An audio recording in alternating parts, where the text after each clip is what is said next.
in comparison with similar countries. So the question is, what can we learn from our experience so that when we see the second wave, we learn from it and we know what we can do more effectively.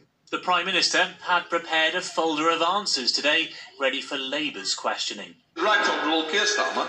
His focus was whether England's really able to track and trace new outbreaks. And the Prime Minister risks making the mistakes he made at the beginning of the pandemic, brushing aside challenge, dashing forward, not estimating properly the risks. If 2/3 of those with COVID-19 are not being contacted, that is a big problem. What NHS Test and Trace is doing is contacting the vast majority of those who test positive, and it is a formidable achievement. Today, Scotland hailed progress too as it lifted lockdown measures.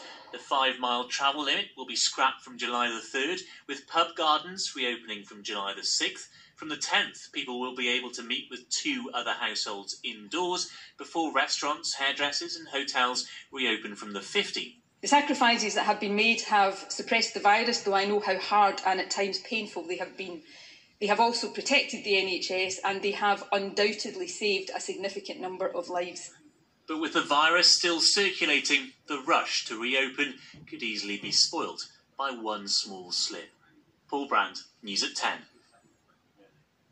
As the lockdown eases, officials will be looking for signs of the virus surging anywhere in the country. If it does, there will be what the Prime Minister today called a cluster-busting operation to keep it under control.